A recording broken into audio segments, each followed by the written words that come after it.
In the quiet suburbs of a small town, Nancy's life is marked by a routine that borders on monotonous.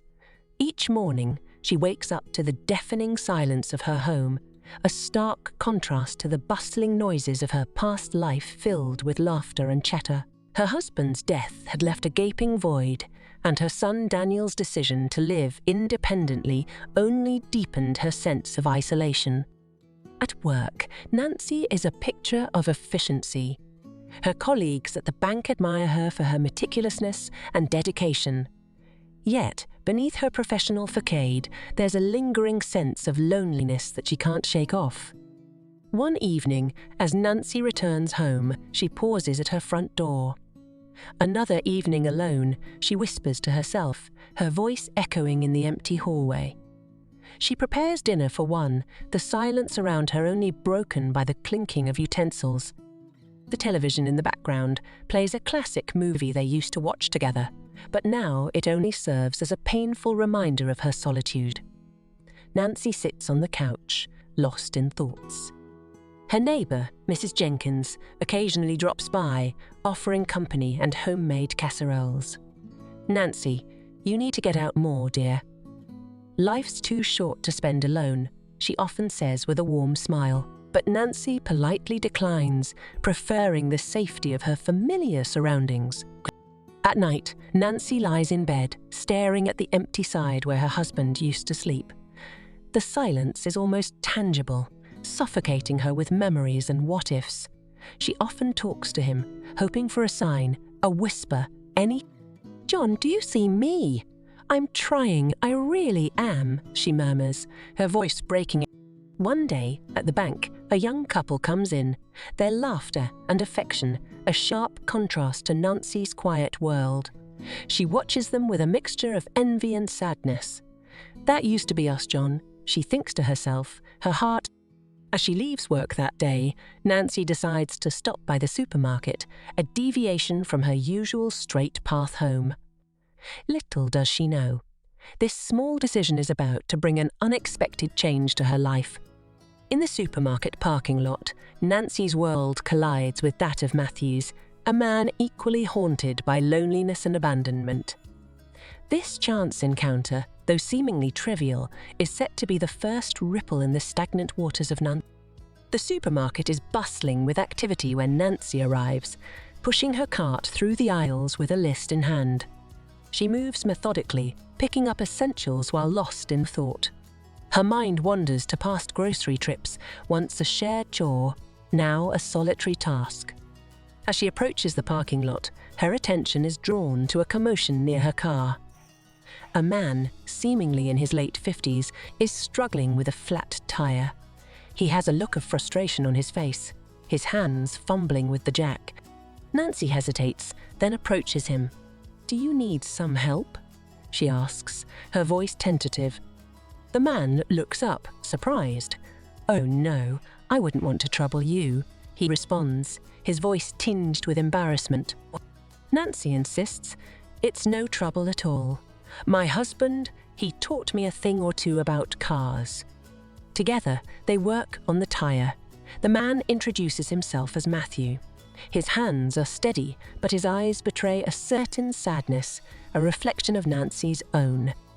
As they talk, Nancy learns that Matthew has been living alone since his stepchildren moved out. They bond over stories of their solitude, finding solace in their shared experiences.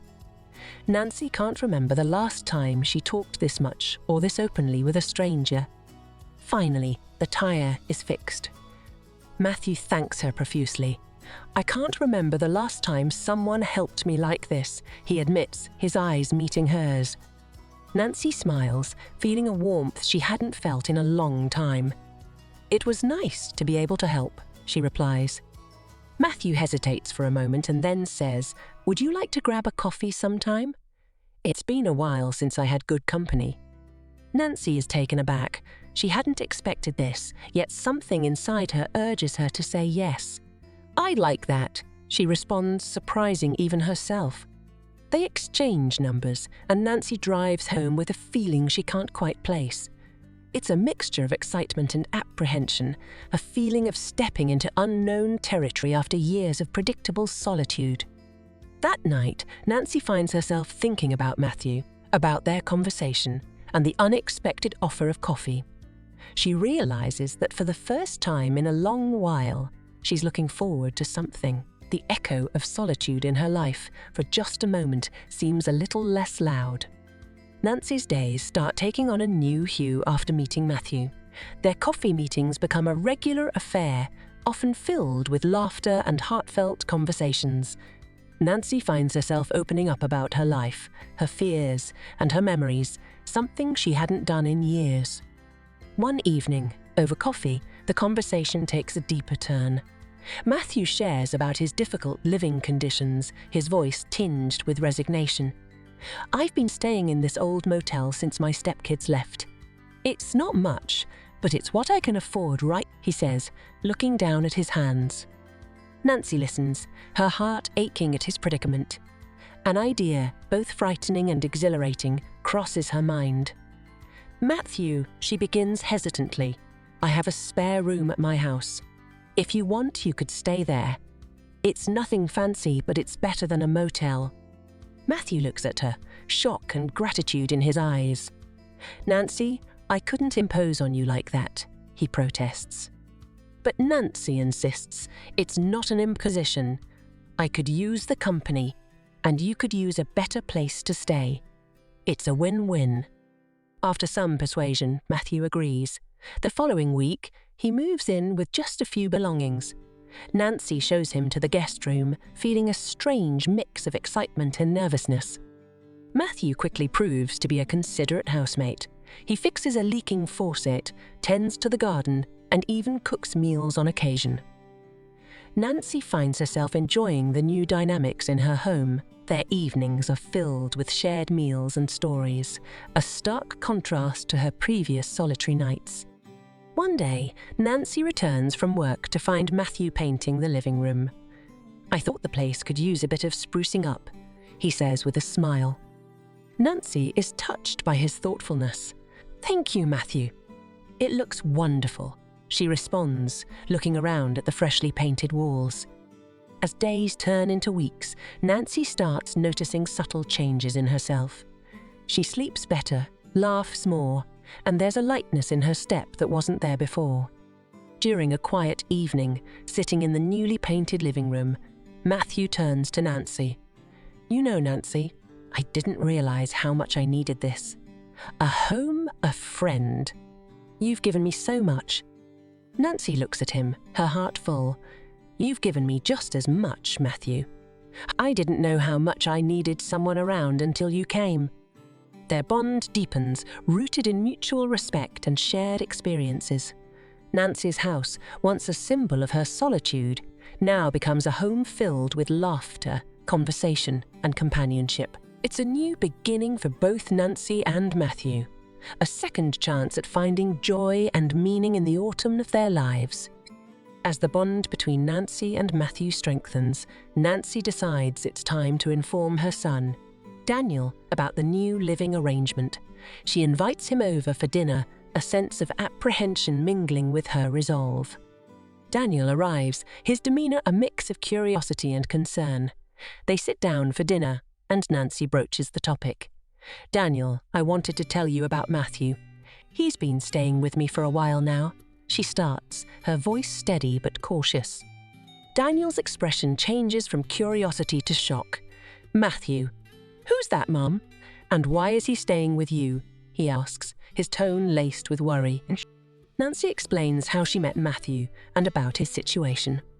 She tells Daniel about the companionship Matthew provides and the positive changes it has brought to her. Daniel, however, struggles to hide his disapproval. "Mum, you barely know this guy. How can you just let him move in?" "It's not safe," he argues, his protective instincts as a son surfacing. Nancy reassures him. "I understand your concern, Daniel, but Matthew is a good man. He's been nothing but kind and helpful. It's nice to have someone around the house again." The conversation grows tense, with Daniel expressing his fears and reservations, while Nancy defends her decision. Daniel's concern stems from his love for his mother, but Nancy's newfound happiness is something she isn't willing to give up. The dinner ends on an unresolved note, with Daniel still uneasy about the situation. As he leaves, he turns to his mother. "I just want you to be safe, Mum. That's all I care about." Nancy watches him leave, feeling a pang of guilt for causing him worry, but she also knows she deserves this chance at happiness. In the following weeks, Nancy observes Daniel's attempts to accept the situation. He occasionally drops by, each visit marked by a polite but distant interaction with Matthew. Nancy hopes for a breakthrough, for Daniel to see the positive impact Matthew has on her life. One day, as Nancy and Matthew are fixing a meal together, Daniel arrives unannounced. He watches them interact, the ease and laughter between them evident. Matthew extends a hand of friendship. "Daniel, why don't you stay for dinner? I've heard so much about..." Daniel hesitates but decides to stay. The dinner is an awkward affair at first, but as the evening progresses, the conversation becomes more relaxed. Daniel starts to see the genuine bond between Nancy and Matthew. After dinner, as Daniel prepares to leave, he pulls Nancy aside. "Mum, I can see that you're happy. I guess that's what matters. Just promise me you'll be careful," he says, his voice a mix of resignation and concern. Nancy hugs him, feeling a sense of relief. "I promise, Daniel. And thank you for trying to understand." Daniel's acceptance is gradual, but Nancy can sense the shift in his attitude. Though he remains cautious, his visits become more frequent and less tense. Nancy's heart swells with hope that her son will fully come to accept this new chapter in her life, a chapter that she never expected but now cherishes deep. Several months pass, and Nancy's life with Matthew continues to flourish. Their companionship brings a newfound joy and serenity to Nancy's life. However, this peace is soon to be disturbed by a growing suspicion that creeps into Nancy's mind. One evening, as they prepare for bed, Nancy notices Matthew fiddling with something in his pocket before approaching her with a cup of tea. "Here, I made you your favourite chamomile tea," he says, offering her the cup with a smile. Nancy accepts it, but something in the back of her mind nags at her. "Thank you, Matthew. What were you doing with your pocket just now?" she asks, trying to sound casual. Matthew looks momentarily flustered. "Oh, just adjusting my handkerchief." "Why do you ask?" Nancy doesn't push further, but her suspicion grows. Over the next few days, she observes Matthew's actions more closely. She notices him being secretive with his belongings and occasionally catching him in small lies. One night, Nancy lies awake in bed, her mind racing with doubts. Is he adding something to my tea? Is that why I've been feeling so drowsy lately? She wonders, fear creeping into her thoughts. The next evening, Nancy decides to confront her suspicions. As Matthew prepares the nightly tea, she watches him intently. He hands her the cup, and she takes it with a trembling hand. "I'll be right back, Matthew. Just need to use the bathroom," she says, her voice betraying a hint of nervousness. In the bathroom, Nancy stares at the cup, her heart pounding. What if he is poisoning me? What if all this time he's been planning something sinister? The thoughts swirl in her head like a dark storm. With a sudden resolve, she pours the tea into the sink and refills the cup with water from the tap.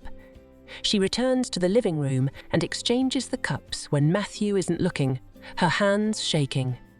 They sit and drink their tea. Nancy watches Matthew closely, waiting for any sign of unease or guilt.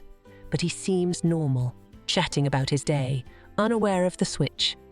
That night, Nancy lies in bed, her mind a tumult of emotions. She waits for some reaction from Matthew, but he sleeps soundly, his breaths even and calm. Her suspicion turns into guilt and confusion.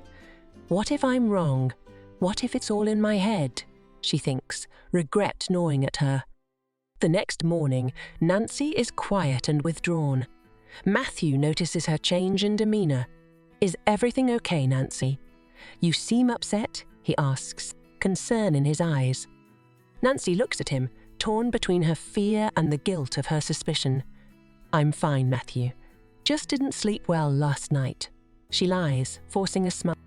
The distance between them grows over the next few days. Nancy's doubt creates a barrier she can't seem to break. She realizes she needs to find the truth for the sake of their relationship and her peace of mind. The trust they had built is now hanging by a thread, threatened by the shadows of doubt that linger in the corners of her heart. The tension in the house is palpable in the days following Nancy's tea-switching incident. Her mind is a battlefield of doubt and guilt, and Matthew's previously comforting presence now feels like a looming question mark. Nancy's restless nights are filled with conflicting thoughts. I need to know the truth. She resolves one sleepless night. She decides to stay awake and observe Matthew's nightly routine. As the clock strikes midnight, Nancy hears the creak of the floorboards. Peering through the slightly ajar bedroom door, she sees Matthew quietly descending the stairs. Her heart races as she follows him at a distance. Downstairs, she watches from the shadows as Matthew opens the front door. To her shock, a woman steps inside. Nancy's breath catches in her throat. Who is she? She wonders, a mix of anger and fear coursing through her. The next morning, Nancy confronts Matthew. Who were you with last night? And why are you sneaking around? She demands, her voice trembling with a mix of fear and anger. Matthew looks taken aback. Nancy, I can explain, he starts, but Nancy cuts him off. No, I've seen enough. I want to know who she is and what's going on, she insists, her eyes welling up with tears. Matthew sighs, a look of resignation on his face. Her name is Betty. She's my sister, he reveals, his voice soft. Nancy is stunned.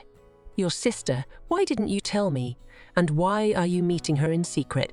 Matthew's expression softens. Betty's going through a tough time.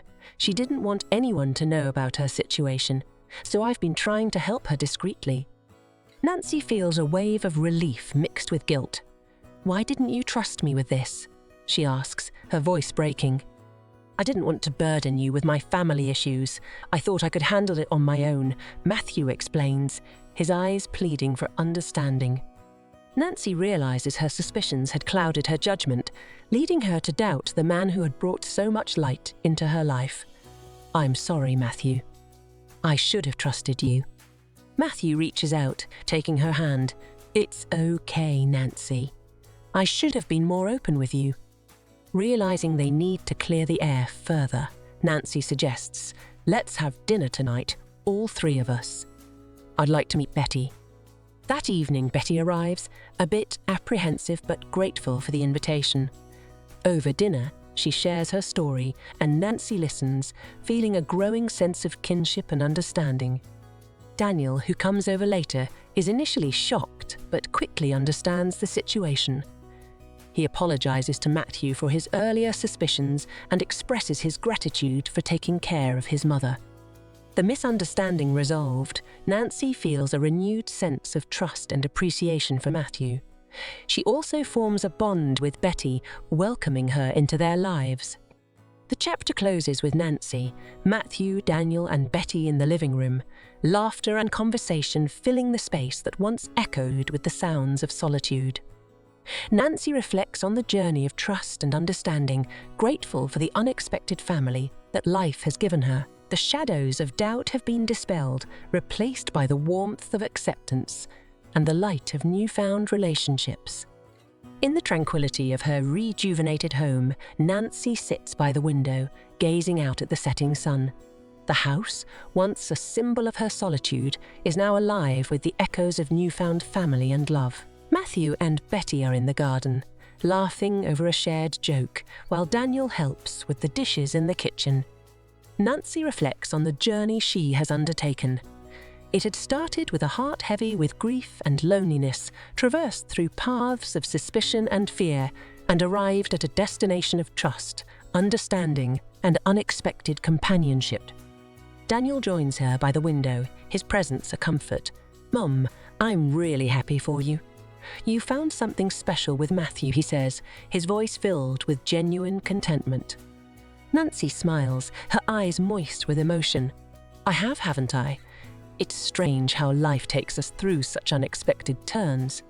I was so lost in my loneliness, I almost forgot what it felt like to trust and love again. Daniel puts an arm around her. We all get lost sometimes, Mom. But what matters is finding our way back. You've done that beautifully.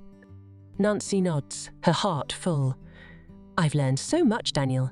About trust, about giving people a chance, about not letting fear and doubt cloud my judgment. Matthew and Betty, they've become a part of my life in ways I never imagined. As they talk, Matthew and Betty come inside. Matthew, with his ever-warm smile, says, Nancy, we're thinking of having a small get-together this weekend. A little celebration of our new family. Nancy's eyes light up at the idea. That sounds wonderful. A celebration of new beginnings. Betty, a little shy but visibly happier, adds, I've never felt so welcomed before. Thank you, Nancy, for opening your home and your heart. The room is filled with a sense of unity and joy. Nancy realizes that this journey of her heart was not just about overcoming grief or solitude. It was about embracing life's unpredictabilities, about finding warmth and connection in the most unexpected. The epilogue closes with Nancy's contemplative voice narrating. Life is a tapestry of moments, some dark, some bright, but all woven together to create a story. My story was one of loss and solitude, but now it's a tale of love, trust, and unexpected family. It's a reminder that sometimes the things we fear, the changes we resist, may just be the key to our happiness and peace. In the end, it's not just about the people we lose, but also about those we find along the way. The scene fades with the family gathered around the dinner table, their laughter and chatter a testament to the unpredictable yet beautiful journey of the human heart.